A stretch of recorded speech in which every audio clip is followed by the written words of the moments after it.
நன்றி sir. Pandian sir, அது உங்களுடைய நிலைப்பாடு, நீங்கள் உங்களுடைய குடிமகனாக நீங்கள் எடுக்கக்கூடிய நிலைப்பாடு. பாண்டியன் சார், இதில் 3 புள்ளியை தமிழ்மணி சார் சொல்கிறாரு. அதில் பிரதானமாக அவர் சொல்கிறதுன்றது 5 ஆண்டுகள் ஆட்சி செய்த திமுகவினுடைய அரசின் மீதான மதிப்பீடுகள் தான் வாக்கா மாறும். அந்த இடத்துல அதிமுக ஸ்கோர் பண்ணுது அப்படின்ற புள்ளியை நோக்கி நகர்த்துறாருல, அது சரியான இடமா? அது சார், நான் கட்டாயமாக தமிழ்நாட்டில் வெறும் திமுக கூட்டணி மட்டும் அவ்வளோ ஓட்டையும் வாங்கிடும்னு நான் சொல்லவே இல்லை. இன்றைக்கி இருக்கிற கள நிலவரப்படி ஒரு 30% ஓட்டு அதிமுக கூட்டணி வாங்க போகுது. அதனுடைய பிரதிநிதியாக சார் பேசுகிறாருங்கிற அந்த அடிப்படையில் நான் எடுத்துக்கிறேன். அதுக்கு மேலே இதில் ஒன்றும் பெரிய ஒரு அட்மினிஸ்ட்ரேஷனில் அவர் சொன்ன எதையுமே நான் மறுக்கலை. அதாவது அது பிரச்சனை இல்லை. அதை நம்புறதுக்கும் அதுக்கான ஓட்டு போகிறவங்களுக்கும் அது அவரோட பணியை செஞ்சுருக்காருன்னு தான் நான் எடுத்துக்கிறேன், சிம்பிளாக எடுத்துக்கிறேன். இது ரொம்ப லார்ஜர் டாபிக். இது 3 கேள்வியுமே அதில் முதல் கேள்வி எந்த டிவிலையுமே நம்ம பேசாத ஒரு விஷயத்தை நம்ம சொல்ல போகிறோம்.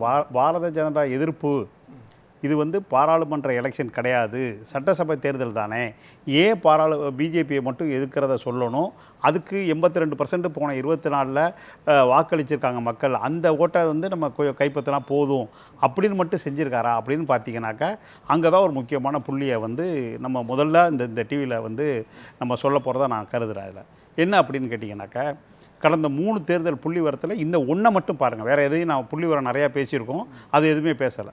19 53% திமுக கூட்டணி, 21 கிட்டத்தட்ட 46.97 47ன்னு வச்சுக்கோங்க. 21 எம்எல்ஏ எலெக்ஷனில் 24 தான் 47, 21 எம்எல்ஏ எலெக்ஷனில் 45 புள்ளி சொச்சம். இந்த எம்எல்ஏ எலெக்ஷன் வரும்போது கொஞ்சம் குறையுது. அதாவது அதிமுக எதிர்ப்பு மட்டும் வச்சா அப்படிங்கிறத அவர் கரெக்டாக கணித்து என்ன பண்ணிடுறாருன்னா, நீட்டாக அதுக்கான இதை போட்டு தமிழ்நாடு வர்சஸ் டெல்லி அப்படின்னு கொண்டு போயிட்டார் அந்த நெரேட்டிவ். என்ன காரணம்னா, அப்படி கொண்டு போனால் மட்டும்தான் இந்த 2% ஒரு 8%, அதாவது 53ன்னு பார்த்தீங்கன்னா ரொம்ப சதவீதம் வரும். நான் ஏற்கனவே 55 கூட வர்றதுக்கு வாய்ப்பு இருக்குது. 51% கூட்டணியை கொண்டு வந்துட்டாங்க. இந்த பேட்டிலில் அவர் பர்செப்ஷனல் பேட்டிலில் அவர் 5% கூட போகிறதுக்கு வாய்ப்பு இருக்குதுன்னு நான் சொல்லியிருக்கேன். அதனால் நான் இப்பயும் வித்ஸ்டாண்ட் பண்ணி நிற்கிறேன் அந்த இடத்துல. அப்போ என்ன மாற்றங்கள் ஏற்கனவே ஸ்டாலின் அல்லாமல் என்ன மாற்றம் ஏற்பட்டுச்சுன்னா 2 மாற்றம் இருக்குது. ஒன்று திமுக எதிர்ப்புங்கிறது 1971லேருந்தே ஒரு பெரிய கட்டமைப்பு ஒரு பெரிய வலதுசாரியால் இது இங்கே ஒரு நிர்ணயிக்கப்பட்டுருச்சு.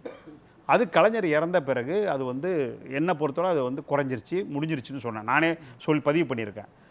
ஆனால் அது பெரிய அளவுக்குள்ள 2 வெற்றி பண்ணார் ஸ்டாலின். இந்த 17க்கு அப்புறம் 19லேருந்து இந்த கூட்டணியை கைப்பற்றி வச்சுருந்தது. அது மட்டும் இல்லாமல் இந்த திமுக எதிர்ப்புங்கிறத அந்த மக்கள்கிட்ட இல்லாமல் ஆக்குனது. பெண்கள் எம்ஜிஆர் காலத்துலேயும் ஜெயலலிதா காலத்துலேயும் பெண்கள் வாக்கு ஃபுல்லாக அவங்க 2 பேரும் தான் கையில் வச்சுருந்தாங்க. அந்த இடத்த மாற்றி பெண்களுக்கு நலத்திட்டம் மட்டும் இல்லாமல் பெண்களுடைய அந்த பல விஷயங்களை எம்பவர்மெண்ட்டை பேசி அந்த இடத்த அவர் பெண்கள் மத்தியில் ஒரு பெரிய செல்வாக்கு மட்டும் இல்லாமல் திமுகவுக்கு முதல் முறையாக 3 தேர்தலில் பெண்கள் வாக்கு பண்ணுறாங்க. இல்லை, எனக்கு புரியுது. ஆனால் நீங்கள் சொல்கிறது லாஜிக் சரி. ஒன்று மட்டும் சொல்லி அதுக்கு அடுத்த கேள்வி நீ கேளுங்க. அந்த அடிப்படையில் தான் போன தடவை பிஜேபியோட அலையன்ஸ் இல்லாமல் அதிமுக நின்னப்போ 16ல் 40 கொடுத்துட்டு போன ஜெயலலிதா பர்சன்டேஜை 23 கொண்டாந்து வச்சார். இதுக்கு ரீசன் முக்கியமான ரீசன் பெண்கள். இல்லை 2019 அப்சல்யூட்டா பாஜக எதிர்ப்பு, மத்திய அரசு எதிர்ப்பு முன்வைக்கிறாரு. நிறைய இடங்களில் ஜெயிக்கிறாங்க, வாக்கு வங்கி உயருது. 2021 நடந்த அந்த தேர்தலையும் அதே மாதிரியான ஒரு கால்குலேஷன் எடுக்கிறாங்க. ஆனாலும் கூட மாநில தேர்தல் அப்படின்றதுனால இபிஎஸ் எதிர்க்கிறாங்க. அந்த புள்ளியில அவங்களுடைய வாக்கு வங்கி குறையுதுன்றீங்க. 2% குறையுது. ஆனா 2024 நடந்த மக்களவை தேர்தலில் இபிஎஸ் அந்த ஸ்டாண்ட் எடுக்கிறாரு.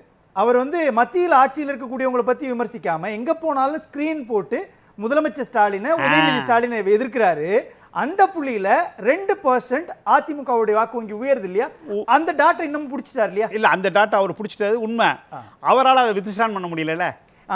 அப்போ மாநில தேர்தல் அப்படின்ற இடத்துட்டையும் மாநில கட்சிகளை விமர்சிக்கணும் அப்படின்ற இடத்துட்ட வரும்பொழுது யார் அதை செய்கிறாங்களோ அவங்களுக்கு தானே சார் வாக்கு வங்கி உயருது. இல்லை இப்போ இன்னும் நல்லா இன்னொரு முக்கியமான உதாரணத்தை சொல்கிறேன் பாருங்க.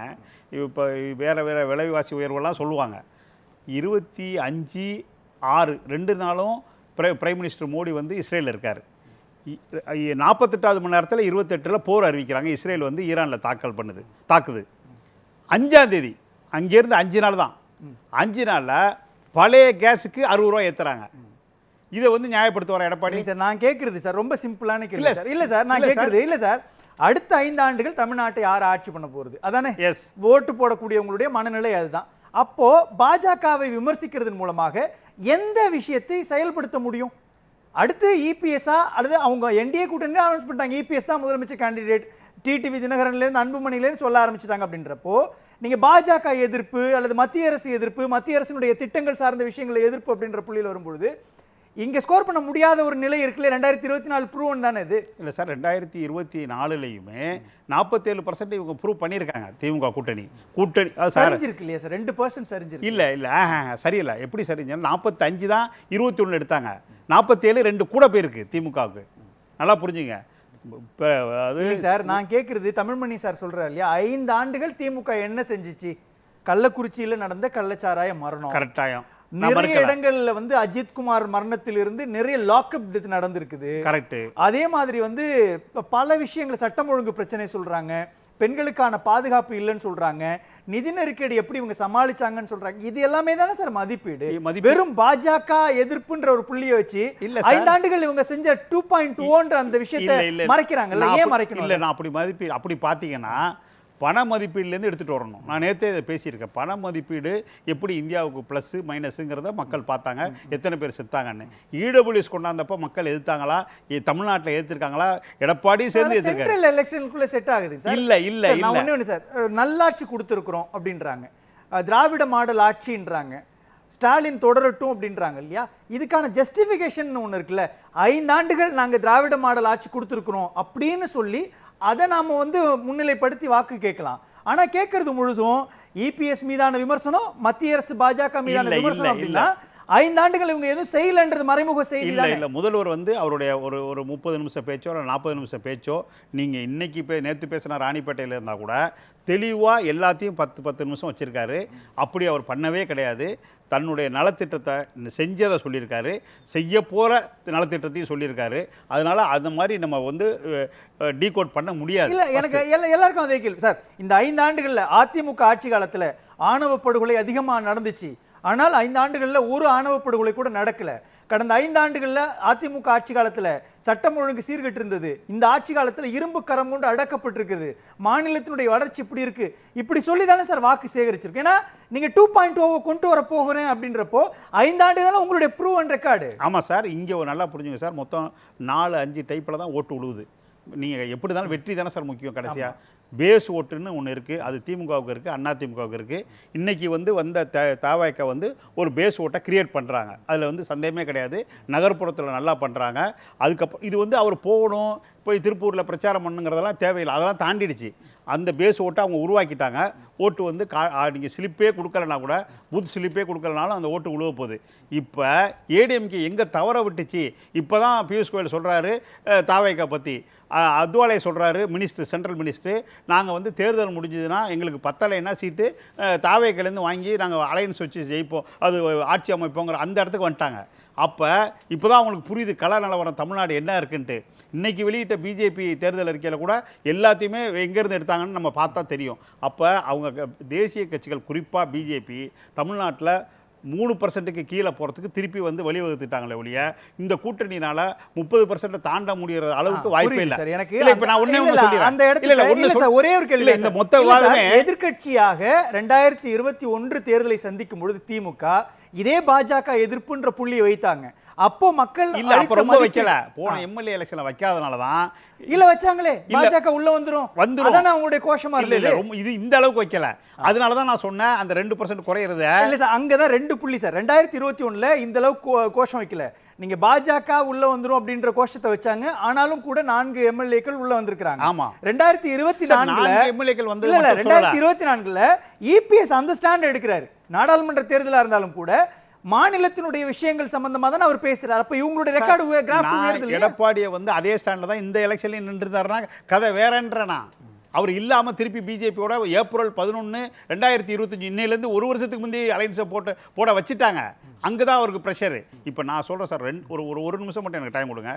தமிழ்நாட்டை பொறுத்தவரை தேர்தலுங்கிறது வந்து ஃபஸ்ட்டு பேஸ் ஓட்டு சார், அதுக்கப்புறம் கொள்கை, அதுக்கப்புறம் வந்து அலைன்ஸு, அதுக்கப்புறம் சமூக நீதி, அதுக்கப்புறம் பொருளாதார நலத்திட்டங்கள், சமூக ரீதியான பொருளாதார நலத்திட்டங்கள். இப்போ நீங்கள் 1000 ரூபா கொடுக்குறது இதுக்கெல்லாம் இவ்வளோ தான் வெயிட்டு.